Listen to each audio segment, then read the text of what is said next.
नमस्कार मंडळी, आज आपण पाहतोय रेस्टॉरंट स्टाईल व्हेज करीची रेसिपी। आता ही करी जशी दिसते तितकीच टेस्टी, टेम्पटिंग, अगदी अप्रतिम चवीची होते आणि खूप कमी साहित्य वापरून अगदी साध्या सोप्या पद्धतीने तुम्ही ही बनवू शकता। तर चला मग ही रेसिपी कशी बनवायची, यासाठी काय साहित्य वापरायचं, या सगळ्यांची डिटेल माहिती डिस्क्रिप्शन बॉक्समध्ये मी देणारच आहे। तरी पण हा व्हिडिओ कुठेही स्किप करू नका, जेणेकरून तुम्ही सुद्धा अगदी परफेक्ट रेसिपी बनवू शकाल। सगळ्यात अगोदर एका पॅनमध्ये साधारणतः 3 ते 4 चमचे तेल वापरायचं। तेल नेहमीच्या भाजीपेक्षा थोडंसं जास्त वापरा। 2 तमालपत्र, 2 दालचिनी, 4 लवंग, 4 काळी मिरी असं आपण वापरलेलं आहे। खड्या मसाल्यामुळं व्हेज करीला खूप छान चव येते। अर्धा चमचा आपण इथे मोहरी, अर्धा चमचा जिरं वापरलेलं आहे। याचबरोबर थोडासा कढीपत्ता ॲड करूया।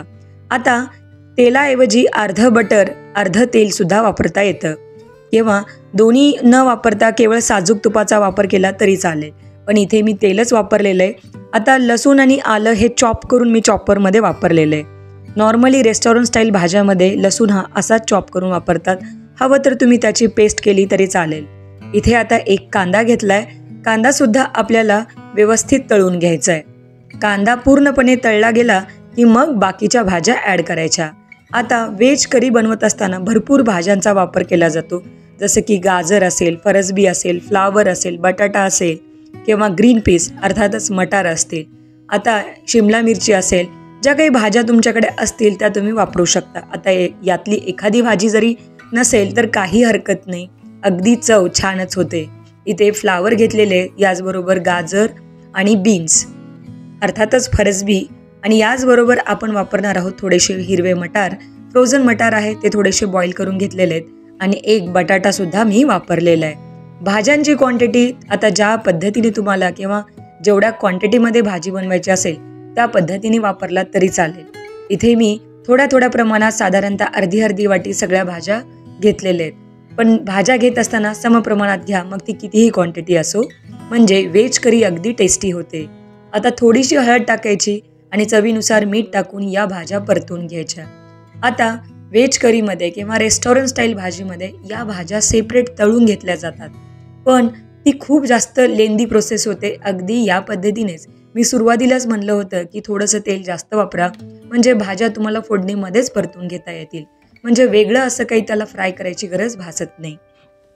इथे आता आपण काय केले, चवीनुसार मीठ टाकले, हळद आणि मीठ टाकून या भाज्या छान 70 ते 80% इथेच शिजवून घ्यायच्या। यामुळं पुढील भाजीचा जो टाईम आहे तो वाचतो आणि भाजी लवकर तयार होते।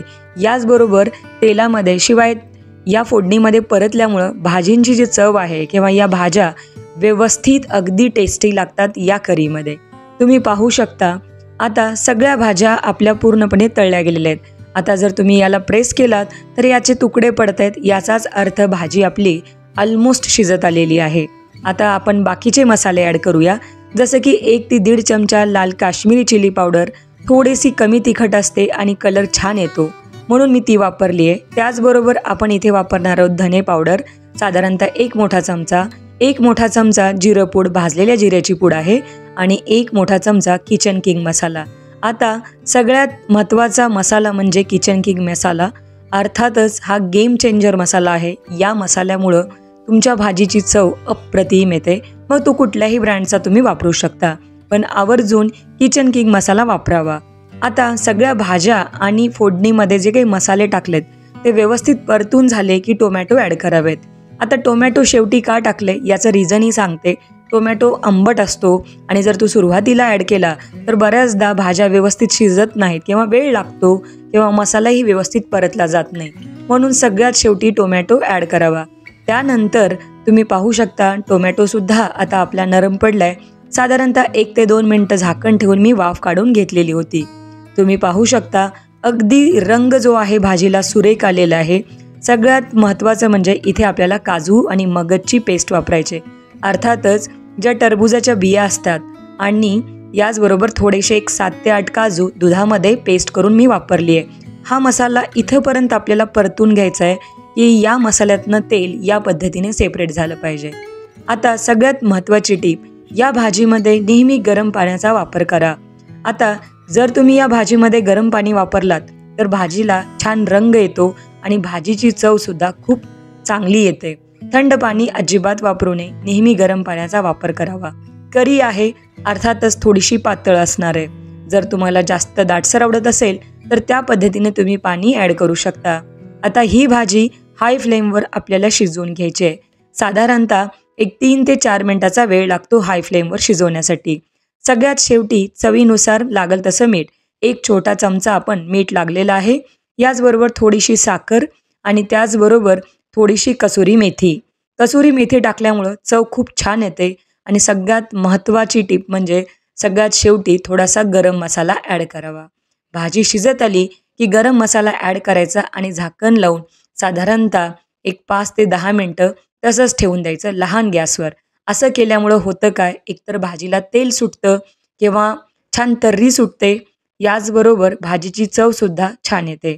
आता बारीक चिरलेली भरपूर अशी कोथिंबीर ॲड करा आणि तुम्ही पाहू शकता याची कन्सिस्टन्सी करी असल्यामुळं मी अशीच ठेवली आहे. हवं तर तुम्ही थोडंसं अजून भाजी शिजवून दाटसरपणा आणू शकता. करी असल्यामुळं आता मी या पद्धतीचीच कन्सिस्टन्सी मेंटेन केलेली आहे आणि झाकण ठेवून छानपैकी भाजी शिजवून घेतलेली आहे. तुम्ही पाहू शकता खूप जास्त तेलही वापरलेलं नाही आहे. अगदी जेमतेम तेलामध्ये सुद्धा ही भाजी छान तयार होते. तर आपली ही व्हेज करी तयार आहे. आता आपण ही सर्व करूया. सर्व करत असताना तुम्हाला याचं टेक्स्चर, याचा कलर आणि खरंच अप्रतिम सुवास दरवळतोय या भाजीचा. जेव्हा तुम्ही ही भाजी ट्राय कराल तर मला कमेंटमध्ये नक्की सांगा. अप्रतिम ही भाजी तुम्ही कुठल्याही चपातीबरोबर, भाकरीबरोबर किंवा इवन भाताबरोबर खाऊ शकता. याचबरोबर तुम्ही जर पुरी करत असाल तर पुरीसोबत हमखास ही भाजी ट्राय करा. भाजी सर्व केली तर थोडंसं बटर किंवा साजूक तूप आणि बारीक चिरलेली कोथिंबीर टाकून भाजी गार्निश करा. रेसिपी आवडली असेल तर लाईक, शेअर, सबस्क्राईब नक्की करा.